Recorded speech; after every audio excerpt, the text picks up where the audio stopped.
नमस्कार, news for nation देख रहे हैं आप। आपके साथ मैं हूं ऋचा शर्मा। अपने फुल एंड फाइनल मूड के कारण सुर्खियों में आए जेडीयू से बगावती तेवर अख्तियार करने वाले और अकेले ही अपने दम पर 143 सिपाहियों को खड़ा करने वाले नीतीश कुमार को टक्कर देने वाले लोजपा चीफ चिराग पासवान को अब उनकी मां का साथ मिला है। चिराग पासवान आज से चुनावी प्रचार के लिए निकल रहे हैं और इससे ठीक पहले उन्होंने अपनी मां का आशीर्वाद लिया है।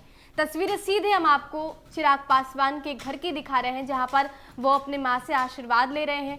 इसके साथ अपना जो पहला विजन डॉक्यूमेंट है बिहारी फर्स्ट को लेकर जो उन्होंने एक स्क्रिप्ट तैयार किया है, जो डेटाबेस तैयार किया है, जिस डॉक्यूमेंट के सहारे वो चुनावी रण में उतरने वाले हैं, वो आप कह सकते हैं विजन डॉक्यूमेंट को सबसे पहले चिराग पासवान अपनी मां को देते नजर आ रहे हैं और उसके साथ अपनी मां से गले भी मिल रहे हैं। ऐसा कहा जा रहा है कि मां ने अब जिताऊ मंत्र दे दिया है बेटे को। तो चिराग पासवान पूरे दमखम के साथ, पूरी मजबूती के साथ आज चुनावी रण में उतरेंगे। आज से चुनावी सभा का आगाज वो करने वाले हैं। हालांकि इससे पहले सीएम नीतीश कुमार की तरफ से रैलियां की जा रही है। यहाँ तक कि सीएम नीतीश कुमार जो भी सवाल कर रहे हैं उसके जवाब में तेजस्वी यादव की तरफ से भी बैक टू बैक चुनावी रैलियां की जा रही है, लोगों को संबोधित किया जा रहा है। अलग अलग तस्वीरें लगातार हम आपको दिखा रहे हैं, लेकिन इसी बीच आज से चिराग पासवान भी चुनावी रण में नजर आएंगे। हालांकि चिराग पासवान ने ये पहले ही कह दिया है कि मैं हेलीकॉप्टर से कहीं नहीं जाऊंगा, क्योंकि मुझे लगता है कि सीधे मंच तक जाने में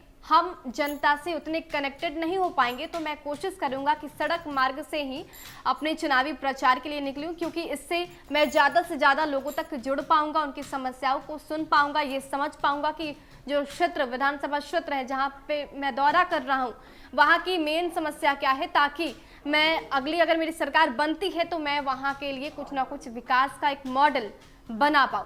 तो चिराग पासवान ने ये माना है कि वो सड़क मार्ग से होते हुए आज विधानसभा क्षेत्र का दौरा करेंगे।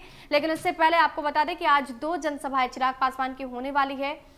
एक जो जनसभा है वो पालीगंज और दूसरी अतरी विधानसभा क्षेत्र में चिराग पासवान गरजने वाले हैं। लेकिन इसके साथ नवादा और जहानाबाद में उनका रोड शो भी होने वाला है। तो चिराग पासवान ने तैयारी पूरी कर ली है। हालांकि इससे पहले खबरें आ रही थी कि चिराग पासवान एनडीए में बने रहेंगे, उन्हें मनाने की पूरी कोशिश की जा रही है, लेकिन ऐसा कुछ नहीं हुआ। चिराग पासवान के बगावती तेवर इतने बढ़ गए कि उसके बाद उन्होंने एनडीए को भी टाटा बाय बाय कर दिया और अकेले ही दम पर सीएम नीतीश कुमार को चुनौती देने के लिए जहां जहां से उनके उम्मीदवार है वहां वहां अपने कैंडिडेट को खड़ा कर दिया। हालांकि ये 1-2 दिन की बात नहीं है, लगभग 3-4 महीने पहले से चिराग पासवान लगातार सीएम नीतीश कुमार की नीतियों पर सवाल खड़ा कर रहे थे। जब शीर्षनी का मसला सॉल्व नहीं हो पा रहा था, तब भी चिराग पासवान ये कहते नजर आ रहे थे कि हमारी पूरी तैयारी है, 143 विधानसभा सीट से हम दहाड़ेंगे, वहां से हमारे कैंडिडेट नीतीश कुमार को टक्कर देंगे, क्योंकि हम चाहते हैं कि यहाँ पर नीतीश कुमार की सरकार ना हो, क्योंकि इस सरकार में बिहार बर्बाद हो चुका है। तो चिराग चाहते हैं कि बीजेपी और लोजपा की सरकार बने। हालांकि बीजेपी कहती नजर आ रही है कि मुख्यमंत्री तो नीतीश कुमार होंगे, तो यहाँ पर थोड़ा कंफ्यूजन है।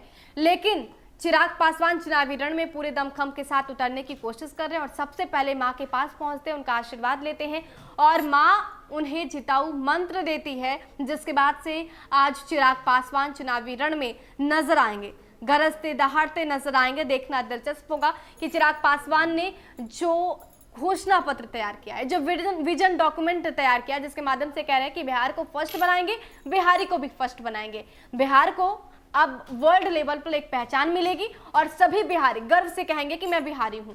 देखना दिलचस्प होगा कि क्या बिहार की जनता उन पर विश्वास करती है, क्या बिहार की जनता को चिराग के इस विजन पर कुछ ऐसा दिखता है कि चिराग इसके माध्यम से बिहार को आगे बढ़ा सकते हैं। तो आज से चुनावी रण में चिराग पासवान उतरने वाले हैं।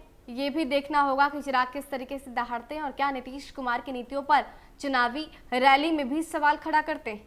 फिलहाल के लिए इतना ही। बने रहे हमारे साथ और देखते रहे न्यूज फॉर नेशन। नमस्कार।